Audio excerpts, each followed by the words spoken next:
Good morning everyone. Good morning sir. देखो आज के क्लास में हम लोग क्लास 10 मैथ प्रश्नावली 1.2 का दूसरा क्वेश्चन से सॉल्व करने वाले हैं, ठीक है। देखो इसमें जो है ना क्वेश्चन क्या बोले हैं, सिद्ध कीजिए कि 3 + 2√5 एक अपरिमेय संख्या है। तो पिछला क्लास में हम लोग समझे थे ना कि कभी भी अपरिमेय संख्या को सिद्ध करना रहता ना तो उसका हम लोग अपोजिट मानते हैं, मतलब उसका हम लोग उल्टा मानते हैं।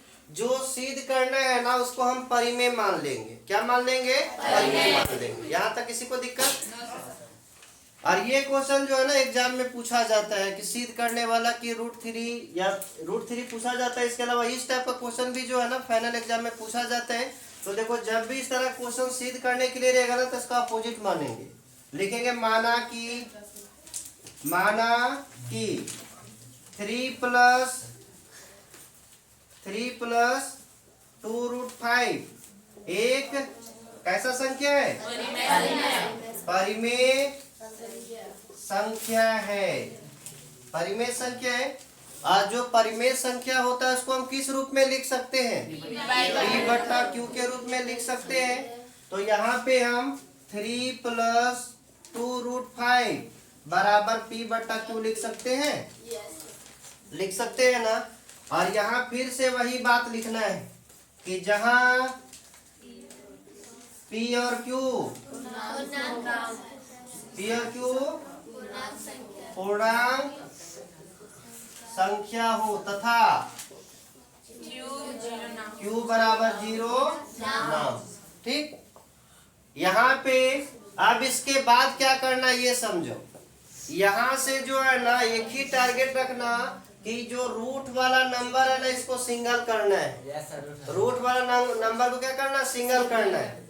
और इसके साथ जो भी रहेगा, इसके साथ जो भी रहेगा उसको यहाँ से हटा देना है।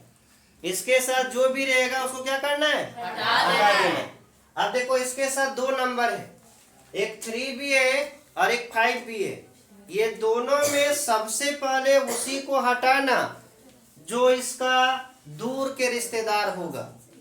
जैसे मान के चलो, कभी भी तुम लोग एक बात ख्याल रखना कि जैसे मान के चलो किसी एक व्यक्ति का 3 दोस्त है और वो सोच रहा है ना कि आज के बाद हमको अकेले रहना है, तो सबसे पहले वो किसको हटाएगा? जिसके साथ वो कम रहता है, जिसके साथ कम घूमता है उसको पहले हटाएगा। तो सेम उसी तरह से √5 को अकेले रखना है। अगर यहाँ पे कोई भी रूट वाला रहता, जैसे √3 रहता तो √3 को अकेले रखते। इसको अकेले रखने के लिए 2 को भी भगाना है और 3 इधर जो 3 है उसको भी भगाना है। तो बोलो सबसे पहले 2 को भगा के 3 को, क्योंकि 3 जो है ना दूर का लग रहा है। और इसको हटाएगा तो कहाँ हटाएगा? ऐसा नहीं कि सर हट गया, कोई दिक्कत नहीं, ऐसा नहीं हटाना है। इसको जो है ना एक रूल से हटाना है, मतलब इधर है ना बराबर का इधर, उसको इधर ले जाना है, कोई दिक्कत। अब यहाँ पे देखो हम इसके आगे क्या लिखेंगे? 2√5 ये 3 तो उधर जाने वाला है ना, बराबर P/Q। यहाँ पे प्लस में था, ये दोनों के बीच में प्लस का चिन्ह है ना, उधर जगह क्या हो जाएगा? -3। किसी को दिक्कत तो बोलो नहीं ना। अब यहाँ पे जो है ना ये √5 को यहाँ रखना है, 2 को भी हटाना होगा। अगर तुम चाहती इसको सॉल्व करना तो सॉल्व कर सकती हो, नहीं चाहते तो इस तरह भी छोड़ सकती हो। ठीक। अब मान के चलो ये 2 को हटाना तो क्या लिखेंगे? √5 = P/Q -3। अब यहाँ से ये 2 हटेगा तो देखो 2 और √5 के बीच में क्या चीज का चिन्ह है? तो उधर जाएगा तो क्या हो जाएगा? ये हो जाएगा भागा में 2। ठीक। ये चीज को यहाँ = के ज्यादा अच्छा लिखोगे, यहाँ पे लिख दो, यहाँ पे क्या होगा? √5। यहाँ तक कोई दिक्कत नहीं ना। अब तुम कल्पना करो कि यहाँ पे ये P क्या है? पूर्णांक संख्या। Q भी कैसा संख्या? पूर्णांक संख्या। क्या कि यहाँ पे हम लोग लिखे हैं कि P और Q कैसा संख्या होना चाहिए? पूर्णांक संख्या।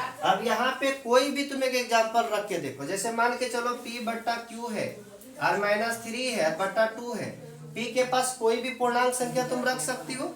मान के चलो यहाँ पे तुम 6 रख दो या 9 रख दो, ठीक। और यहाँ पे तुम 3 रख दो, है कि नहीं? अभी 3 का टेबल में 9 कटेगा, कितना हो जाएगा? 3 हो जाएगा। 3 में से 3 घटाए कितना हो जाएगा?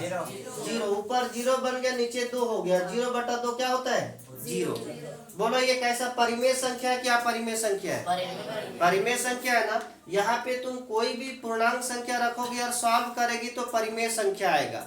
अर्थात हम कह सकते हैं कि ये जो दिख रहा है ना ये परिमेय संख्या है।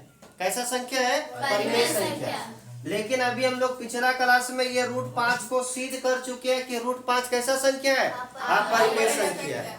तो यहाँ पे तुम बोल सकती हो कि परिमेय संख्या और अपरिमेय संख्या कभी भी बराबर हो सकता है? नहीं हो सकता है। कभी भी हम परिमेय संख्या और अपरिमेय संख्या को बराबर नहीं कह सकते हैं। दोनों बराबर होता है? नहीं होता है। तो इससे हम क्या साबित कर सकते हैं कि ये जो हम माने हैं ना वो बात गलत है। गलत है कि नहीं है? क्योंकि ये दोनों चीज बराबर आ रहा है, एक्चुअल में ये दोनों बराबर नहीं होता है। अब यहाँ के बाद हम ये बात बोल सकते हैं, इसीलिए जो है ना ये बतिया जो परिमेय माने थे वो क्या है? अपरिमेय संख्या है कि नहीं। अब यहाँ पे क्या लिखना है? जो बात अभी हम बोले वही चीज लिखना है। अब यहाँ पे देखो ये लिख देना है P/Q -3/2 एक कैसा संख्या है? परिमेय संख्या है। लेकिन √3 एक अपरिमेय संख्या। लिखेंगे नहीं लिखेंगे? अरे जो है ये परिमेय है तो इसको परिमेय लिख देंगे, और ये अपरिमेय तो इसको क्या लिख देंगे? अपरिमेय।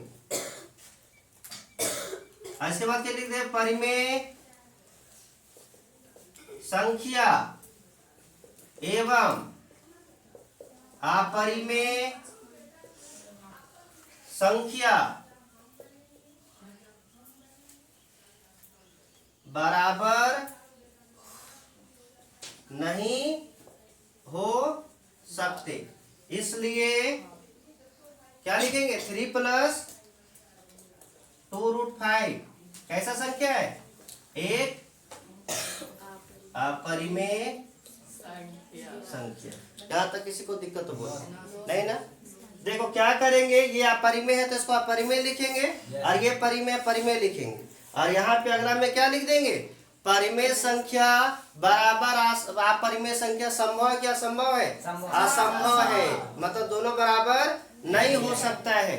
इसीलिए जो हम माने थे ना वो बात गलत है, और वो कैसा संख्या है? अपरिमेय संख्या। इतना करना है और इसका सॉल्यूशन खत्म हो जाएगा। ये जो बताया ना परिमेय संख्या और अपरिमेय संख्या, एक परिमेय ये लिखे सो या फिर ये लिखे सो। देखो ये कैसा संख्या है?